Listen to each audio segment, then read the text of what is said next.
Olá, bem-vindos a mais uma análise detalhada.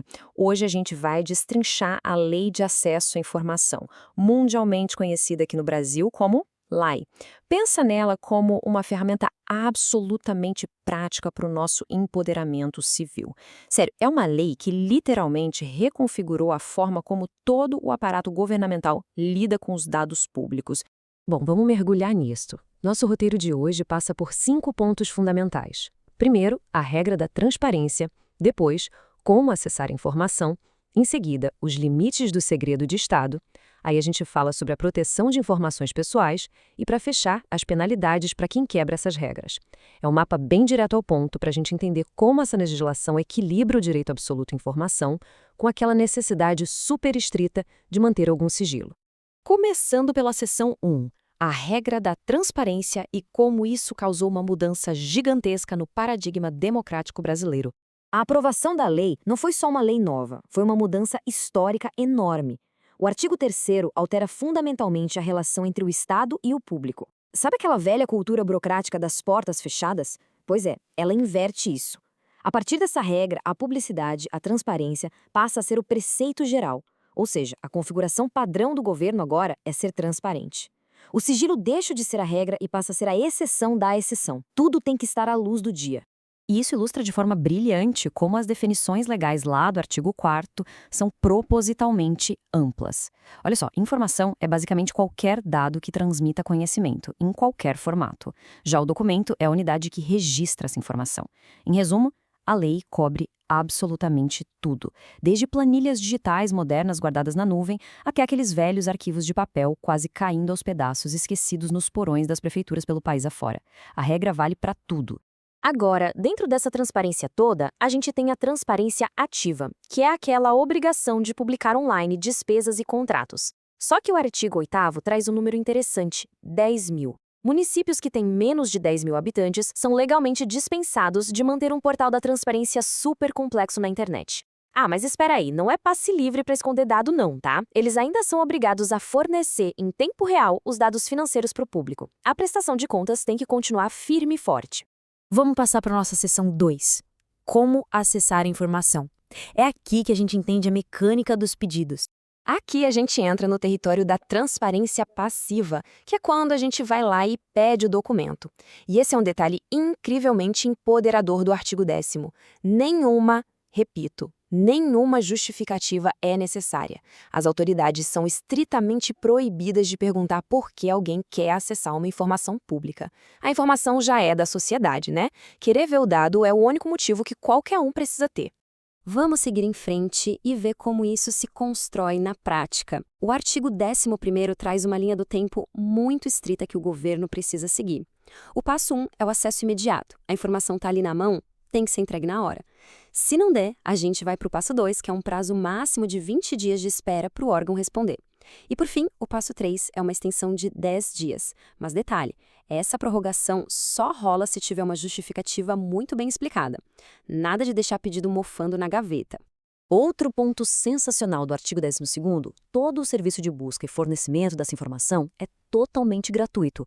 A única exceção é se o órgão tiver gastos com material, tipo imprimir caixas e caixas de papel. Mas até aí, pessoas de baixa renda estão legalmente isentas dessas taxas. Ou seja, o acesso é garantido para todo mundo, sem nenhuma barreira financeira no meio do caminho. Beleza, chegamos à seção 3, os limites do segredo de Estado. Afinal, quando é que o governo pode simplesmente dizer não? Então, o ponto crucial aqui do artigo 23º é que a classificação de sigilo é super limitada. O Estado só pode impor segredo para prevenir riscos severos, reais, à sociedade e à nação. A gente está falando de coisas como defesa e soberania nacional, relações internacionais, a vida e a saúde da população, estabilidade econômica ou operações estratégicas das Forças Armadas. É um escudo para proteger o país inteiro, e não para esconder político, certo? E olha, mesmo quando algo se encaixa nessas categorias pesadas, o sigilo não dura para sempre. O artigo 24º define datas de validade automáticas e inegociáveis. Informações reservadas ficam guardadas por até 5 anos. As secretas por 15 anos. E as ultrasecretas batem no teto máximo de 25 anos. E o que acontece depois? Assim que o relógio zera, os documentos viram domínio público automaticamente. Puf, acabou o segredo. Mas tem uma ressalva monumental no artigo 21º, que precisa ser dita com todas as letras. Informações sobre condutas que envolvam violação de direitos humanos jamais, em hipótese alguma, podem ser restritas. O segredo de Estado não pode ser usado como um tapete para esconder abusos cometidos por agentes públicos. A integridade humana sempre vem antes de qualquer sigilo. Isso nos leva direto para a seção 4. Proteção de informações pessoais. Porque sim, existe uma grande diferença entre segredo de Estado e a privacidade de cada um. É vital separar as coisas. O artigo 31º cria uma blindagem em cima dos dados pessoais, sabe? Coisas relacionadas à intimidade, vida privada, honra e imagem das pessoas. E essa proteção dura nada menos que 100 anos a partir do momento em que o dado é produzido. É muito tempo. Mas o objetivo não é proteger o governo, e sim preservar a privacidade de pessoas comuns, que acabam aparecendo nos registros públicos. Mas como quase tudo no direito, até essa regra de 100 anos tem suas flexibilidades. O sigilo pessoal precisa ceder quando tem algo maior em jogo. O acesso pode ser liberado para casos de emergências médicas, para pesquisas científicas desde que os nomes sejam anonimizados, para o cumprimento de ordens judiciais, defesa dos direitos humanos ou quando houver um interesse público muito, mas muito evidente. E tem um detalhe cirúrgico na lei. As regras de proteção à privacidade não podem ser invocadas para atrapalhar a investigação de irregularidades. Basicamente, nenhum agente público pode tentar usar a lei de proteção de dados como desculpa para esconder as próprias fraudes administrativas ou para atrasar o resgate de fatos históricos importantes.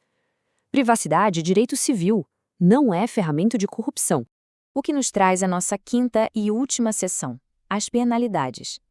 A responsabilização em ação para quem ousa quebrar as regras. Bom, o que é realmente interessante sobre isso é ver os dentes da legislação, né? O artigo 32º lista infrações pesadas: recusar ou atrasar o acesso à informação sem motivo, destruir ou alterar documentos públicos, impor sigilo só para tirar vantagem pessoal ou esconder atos ilegais dos superiores.